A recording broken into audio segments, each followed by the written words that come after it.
د سړی عورت د نامنه والا د زنګونانو پورې دی، یعنی زنګونان په عورت کې داخل دي، په شرمګاه کې داخل دي او نوم په شرمګاه کې داخل نه دی.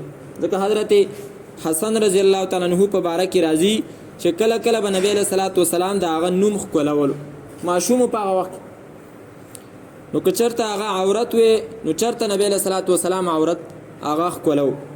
نو دې وجې نه سړی چې دی نو د هغه عورت خو دغه دی، خو دا ضروري عورت دی. ګوره د دې نه علاوه خېټه ملا دا په عورت کې خو داخل نه دي، خو داسې لباس د الله مخې ته اغوستل هغه لازمي دي چې په هغه لباس کې ته بار معاشرې کې وخت تېرولی شي، بار معاشرې کې ته وخت تېرولی شي.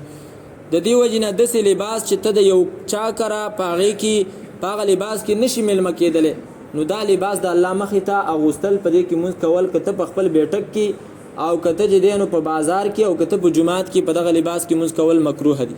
وبه شي د سر نه به دې غاړه به دې آزاده شي، سر نه به دې پیټه لرې شي، قرض به خلاص شي، خدا د چې کوم ثواب تا ته د میلاوېدو نو هغه ثواب به درته کامل او پوره میلاو نشي.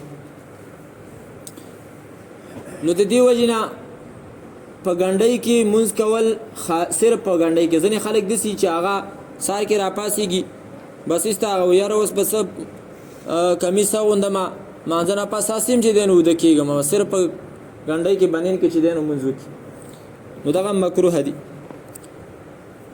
دا خو هغه لباس دی چې هغه ضروري عورت پکې پټي.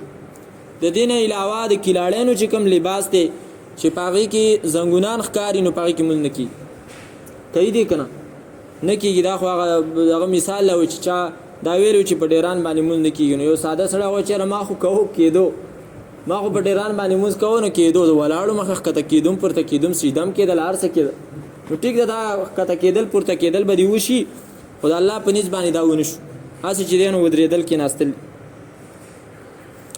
دغرنګې داسې لباس چې په هغې کې سړی چا که نشي تللی، لکه مثال په طور باندې غټه مرتبه خلک وایي چې خواښې که پکې نشي تللی، خواښې سخر که پکې نشي تللی، خواښې او سخر که خو چې ډېر هم ساده یي که نه چې هغو که ځي نو قابله چې جینکو مره میکپ ورته کوي چې بیخي هم ساده یي که نه.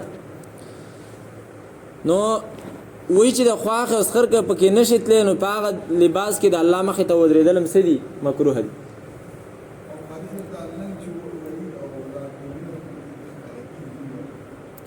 لنګ چې وایي او زنګونان چې ښکاره کېږي که هر لباس هغې کې مونځ مکروه دی. نه لنګ ثواب دی، خو په طریقه د لنګ باندې چې په سنت طریقه باندې هغه به داسې نه و که نه. یو خو زه د دې ځنو پنجاب والا چې دی نو لنګ دی، هغه خو داسې چې لنګ کې نیمه پورې دیجې پورې چې دی نو د هغه بدن ښکاري، نو دا خو سنت طریقه نه. سنت طریقه هغه دا وه چې مکمل به تاو را تاو، نو هغې کې به بیا صرف کلاو به و، نور به چې دی نو عورت پکې نه ښکاره کوي.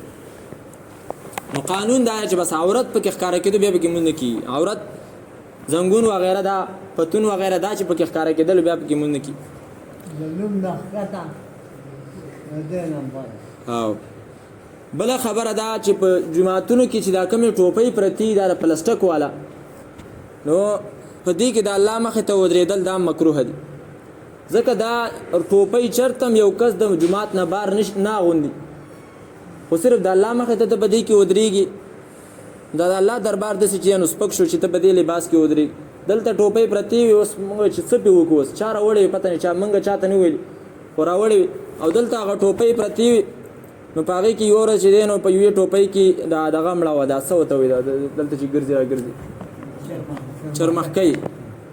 نو چې داسې مې څو یو کس پویه کولی نه پویه کېدو چې دا ټوپۍ ما ونه، هغه ته مې وویل چې په دې ټوپۍ کې چرمخکۍ وه، نو فورن یې لرې کړ، هلته یې کېښودل.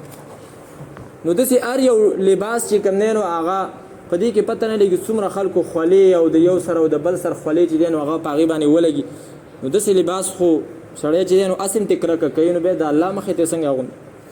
به هر حال په ښایسته لباس کې د الله مخې ته ودرېدل په دې باندې الله تعالی ته انسان چې دی نو ښه ښکاري. او حدیث مبارک کې راځي نبی علیہ الصلوۃ والسلام فرمایي لا يقبل الله صلاة حائز الا بخمار. د یوې پیغلې زنانه مونځ الله تعالی نه قبلوي مګر په لوپټۍ سره. د سړي عورت خو دغه شو، د زنانا په باره کې راځي چې ښځه ټوله عورت ده الا وجهها وکفیها وقدمیها سوا د هغې د مخ نه او د هغې د لاسونو نه او د هغې د خپو نه. نو دې وجې نه زنانه چې مازه ته ودرېږي که د هغې د سر خته ښکاره کېدل لمونځ نه کېږي، که د هغې مرۍ او غاړه ښکاره کېدل لمونځ نه کېږي، پنډۍ یې ښکاره کېدي لمونځ نه کېږي، د هغې د بدن چې کوم دی نو دا مټې ښکاره کېدي نو د هغې لمونځ نه کېږي. دا خبرې چې مسلې هغو ته یاد کړي. چپ شئ. نو ځکه چې دا عورت پټول په مانځه کې چې دی نو لازم دی او فرض دی. د زنانو دپاره هم دغه دي او د نارینهو دپاره هم، خو په هغې کې یو ضروري عورت پټول دی، هغه ما تاسو ته وویلې د نامنه والا د زنګونانو پورې. باقي دا نور عورت پټول، دا نور بدن پټول دا د الله تعالی د دربار حق دی چې د هغې د وجې نه دا پټ کړی شي. یا بني آدم، ای د آدم بچو، خذو زینتکم